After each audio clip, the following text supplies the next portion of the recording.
Adolf Hitler built his entire public image around discipline, purity, and control. But behind closed doors, he depended on a personal physician named Theodor Morell, who injected him almost daily with a rotating cocktail of amphetamines, opioids, and hormone extracts, some derived from bull testicles to keep him functional through the final years of the war. By 1944, witnesses described his hands shaking uncontrollably and his mood swinging within minutes, a level of physical decline the regime spent enormous effort hiding from both the public and much of the military command. He also spent years suppressing information about his own family tree, going so far as to have investigators quietly look into rumors that his paternal grandfather may have been Jewish,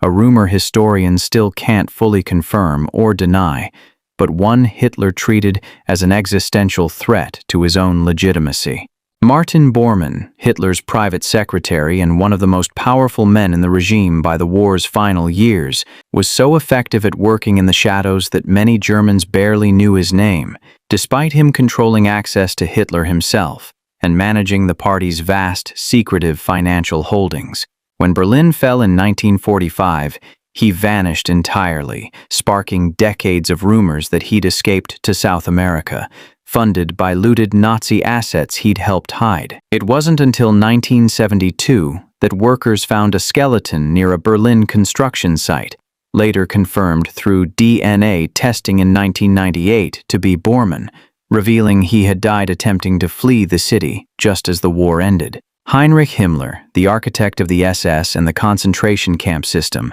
built his entire ideology around a mythical vision of Aryan racial purity, rooted in pseudo-scientific occultism, funding expeditions to Tibet and Scandinavia, searching for supposed ancient proof of Nordic superiority. Privately, he was squeamish about violence, reportedly nauseated and shaken after personally witnessing a mass shooting in Minsk in 1941, an episode that historians believe pushed him toward championing gas chambers specifically because they let SS officers kill at a psychological distance. He also maintained a secretive breeding program called Lebensborn, encouraging SS members to father children with racially approved women outside of marriage, all while presenting himself publicly as a devoted family man. Hermann Göring, once Hitler's designated successor and the founder of the Gestapo, spent the war years amassing one of the largest private art collections in history, looting thousands of paintings, sculptures, and antiquities from occupied territories and Jewish collectors under the guise of protective custody. He was also a longtime morphine addict dating back to injuries from the 1923 beer hall putsch, and by the time of his capture in 1945, American interrogators found him carrying a suitcase containing roughly 20,000 doses. At Nuremberg, he managed to wean himself off the drug under medical supervision well enough to deliver some of the trial's sharpest testimony, before taking a smuggled cyanide capsule the night before his scheduled execution. Rudolf Hess, Hitler's deputy and one of the earliest members of the party, secretly flew a plane solo to Scotland in 1941, attempting to broker peace with Britain, a mission he apparently planned without informing Hitler beforehand. British authorities considered him unstable, and Nazi leadership publicly disowned him as mentally ill to distance the party from the incident.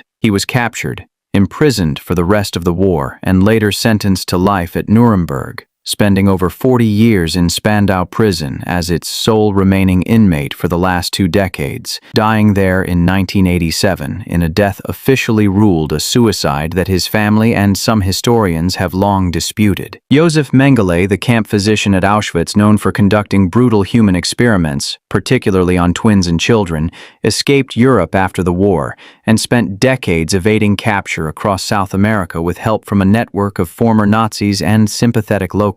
He lived under aliases in Argentina, Paraguay, and Brazil, reportedly suffering strokes and paranoia in his final years,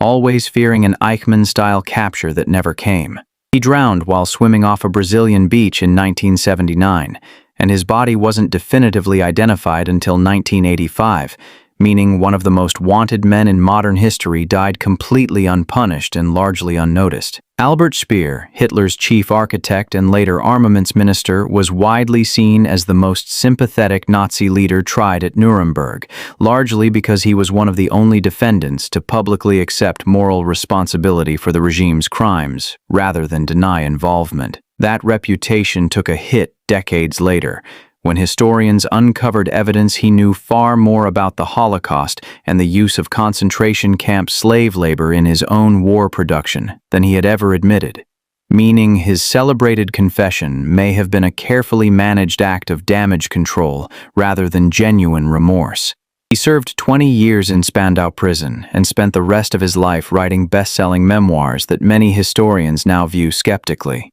Hans Frank, the Governor-General of occupied Poland, known for his brutal administration of the general government territory, kept private diaries throughout the war, documenting his own actions and mindset in extraordinary detail. Diaries that ultimately became some of the most damning evidence used against him at Nuremberg. Despite claiming a religious reawakening and expressing remorse during his trial, the diaries revealed a man who had been fully aware of and complicit in mass killings happening under his authority,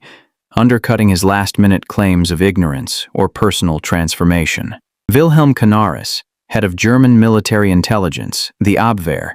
spent years secretly working against the regime he officially served, using his position to protect Jewish individuals, pass intelligence to the Allies, and support resistance efforts against Hitler. His double life stayed hidden for years, partly because of his reputation as a quiet, unassuming figure who avoided the spotlight compared to more flamboyant Nazi leaders. His connections to the July 1944 assassination plot against Hitler were eventually uncovered, and he was executed just weeks before the war ended, making him one of the only senior Nazi-era officials remembered as an active internal opponent of the regime, rather than a perpetrator of it. Ernst Röhm, leader of the SA paramilitary and one of Hitler's earliest and most loyal allies, was open about his homosexuality at a time when the party publicly persecuted gay men under increasingly harsh laws,